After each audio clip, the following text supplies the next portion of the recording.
Vande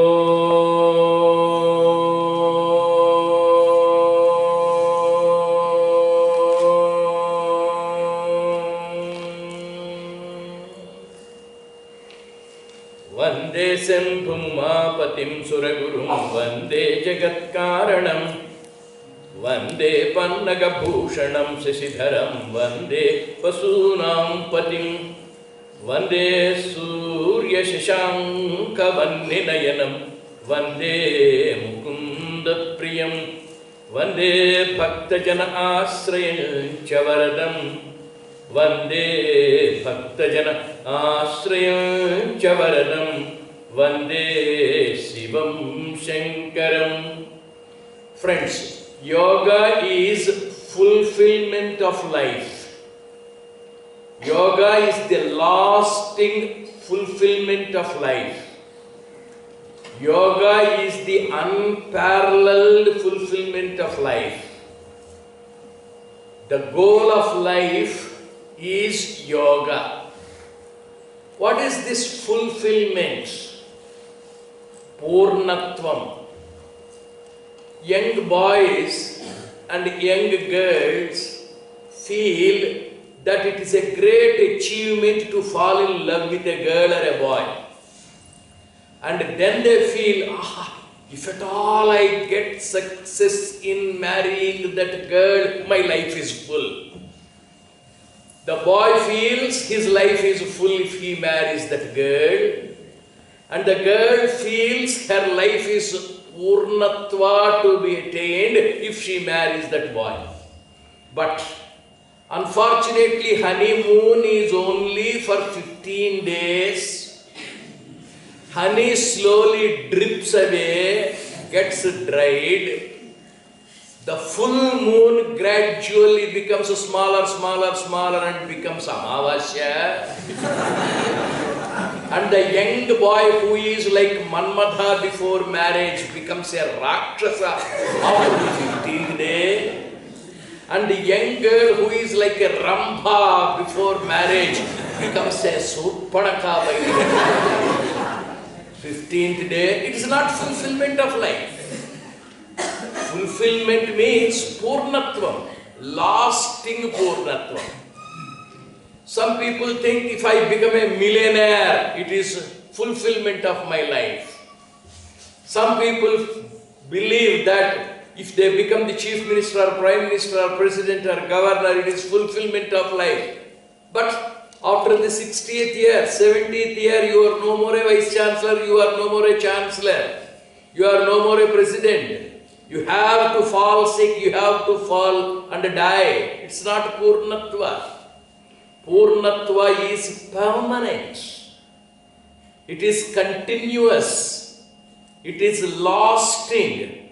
It has no comparison.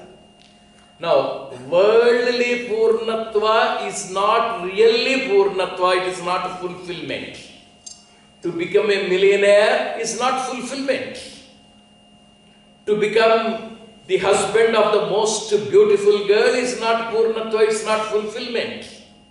You can take any of the worldly achievements, attainments, they are not fulfillments. They are momentarily successful events. They are not permanent.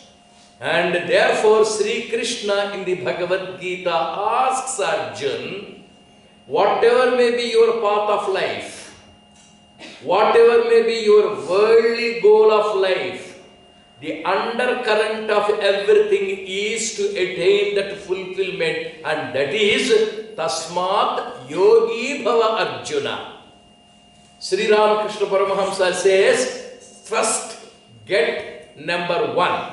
You add zeros to it and the value gets multiplied. Without that yoga, without becoming a yogi, if you don't get that number 1, all the zeros are useless ciphers. If you are a millionaire without being a yogi, it is useless. If you are the husband of the most beautiful girl without being a yogi, you are useless. Sri Krishna has married 16,000 gopis, or he has been able to be the powerful person because he is a yogi first. Without being a yogi, if he moved with the girls, he would have been scolded, criticized, pulled down, and he would not have been happy. The goal of life is to be a yogi.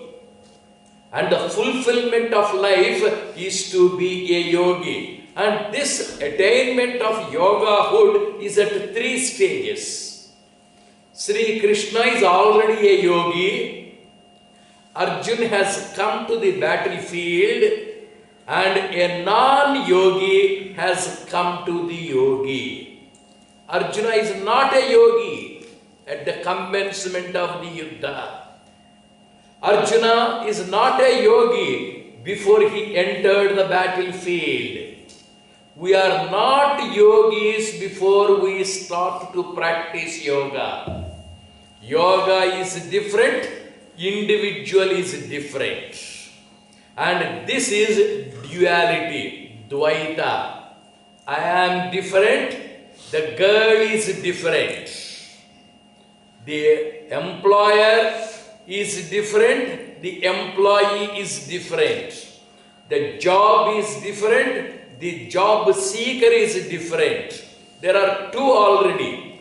Non-yogi Arjuna and you have the great yogi Krishna. 2 different individuals. They both have come. Now immediately Arjuna has not become a yogi. He has to undergo the yoga practice. For 17 chapters, Sri Krishna trained yoga or gave the practice of the yoga to Arjuna. Then Arjuna is a practitioner of yoga. He is a learner of yoga. He has learned the art of yoga. And at the end of the 18th chapter, Sri Krishna asks, Mr. Arjun, my dear student, the man, you came to me as a non-yogi.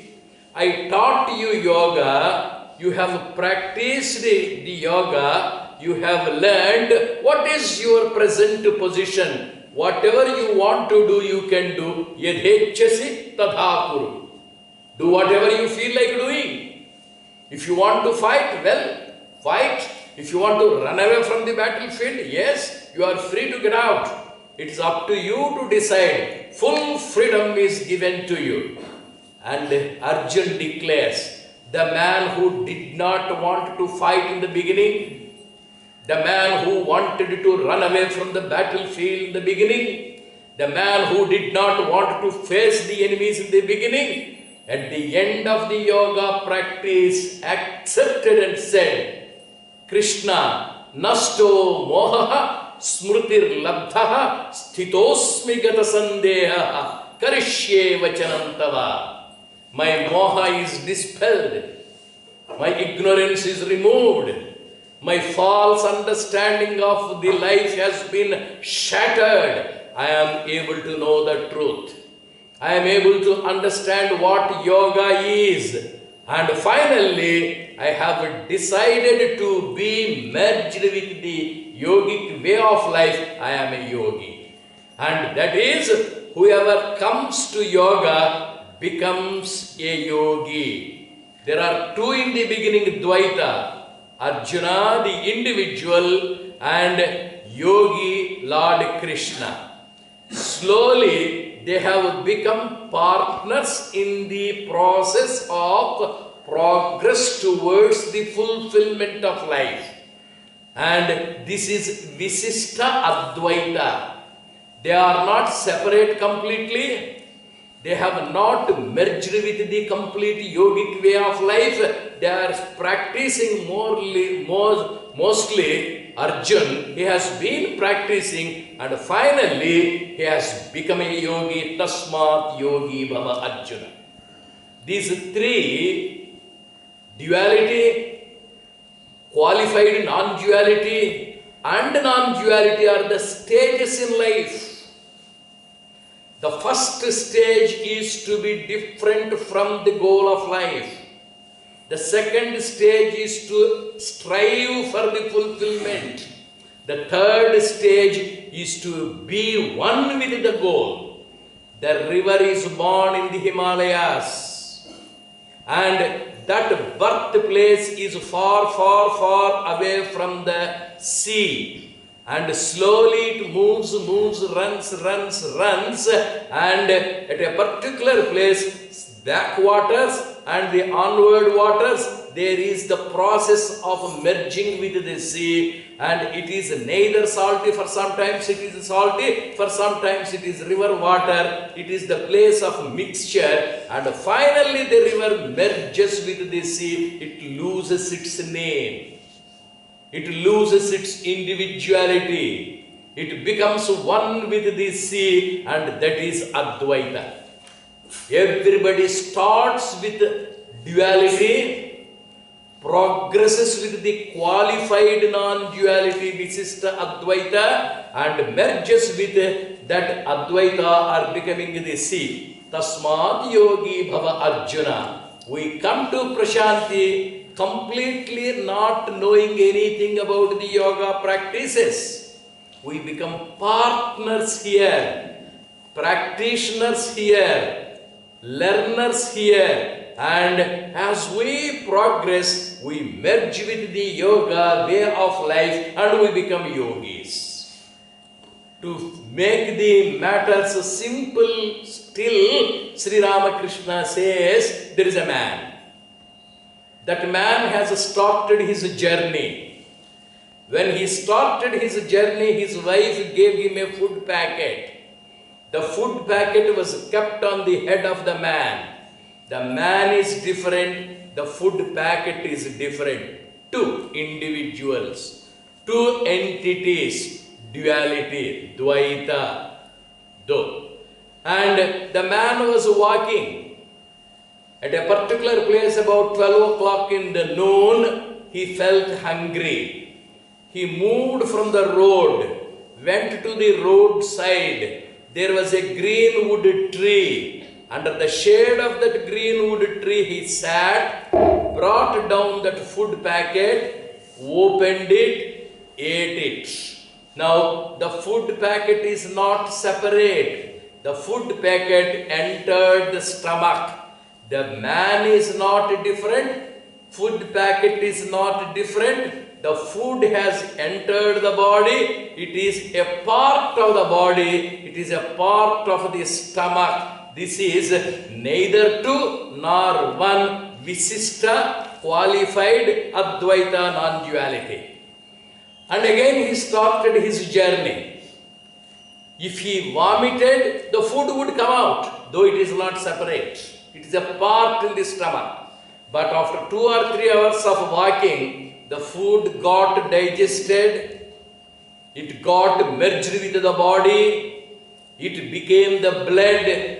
Even if he vomited, nothing would come out, and the food and the body became one with each other, and that is Advaita. Mahatma Gandhi was in South Africa. Indian independence struggle was going on in this country. He was different. Indian independence struggle was different. He came to India, joined the organization, became a part of the struggle. Already there was Gopal Krishna Gokhale, there was already Balagangadhar Tilak, there was already a great man. There were so many people striving for the independence. He joined the order, became a part of the independence struggle.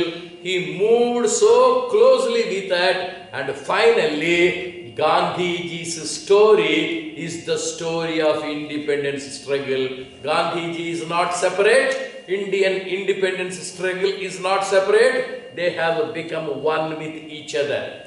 Anything starts with duality, progresses with qualified non-duality, ends with the Advaita. The river is different, the sea is different, it proceeds, it gradually gets merged with the sea. These are the three stages even for yogic way of life.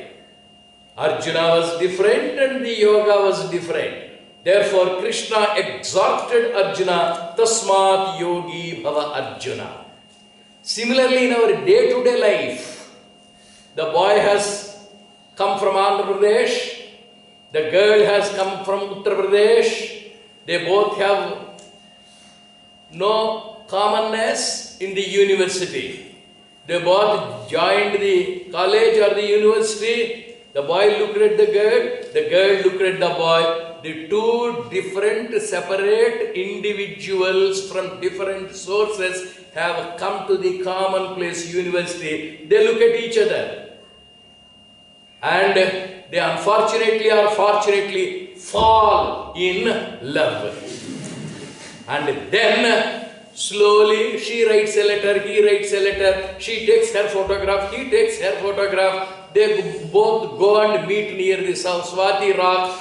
These parents and those parents are angry with each other. Finally, they are dismissed from the university. They go out to the registrar's office. They marry. And then they fight with each other. Because of you only I lost my education. You idiot, because of you only I have been sent out of the university. But marriage is a permanent bondage. They have lived together. And the next consequence, within a year or two, they have given birth to children, they have educated the children. The daughter-in-law has come to fight with the mother-in-law and father-in-law. These old people at the age of 80 sit in the corner, and the real love comes, they are one with each other. Two duality, coming close and living together, quarreling with each other. Qualified non-duality, Visishta Advaita, learning how to love each other, and finally at the age of 80, real love mixed with each other, merged with each other like the river and the sea. Same is the case with the employment. The university is different, the individual is different. The individual makes the application, joins the university, but he has become a part of the university, a part of the employing organization, part of the factory, but he continues to maintain his individuality. The university is not giving me provident fund, the university is not giving me casual leave, the university is not giving me more salary. Therefore, there is still misunderstanding. He lives with the company, he lives with the factory, he lives with the university. He grows, merges. He becomes one with the organization. He becomes one with the university. Then he defends. He and the university are not different. He and the business are not different. He and the art he has been practicing are not different. That's why in any art, the highest stage is to merge with each other. And that is to be a yogi. And that is to be a karma yogi. And that is to be a jnana yogi. And that is to be a bhakta. Yoga can be practiced. Yoga can be attained. Yoga can be the fulfillment of life. It is at three stages what the great stalwart spiritual giants in this country propagated, can be practiced in day-to-day life. Advaita is not conceptual. Advaita is realistic. Advaita is practical. Unless a person experiences that Advaita, one cannot enjoy that bliss. To be an Advaitic master, to be a practitioner of Advaita, one has to be a yogi. Sri Krishna is yogi. Yogi is Sri Krishna. They are inseparable. Therefore, whatever he does is yogic. Let us first become that number one. Let us first become that yogi, and everything will be an appendage to it. Everything will be added to that. Let us now meditate on Yogishwara Sri Krishna.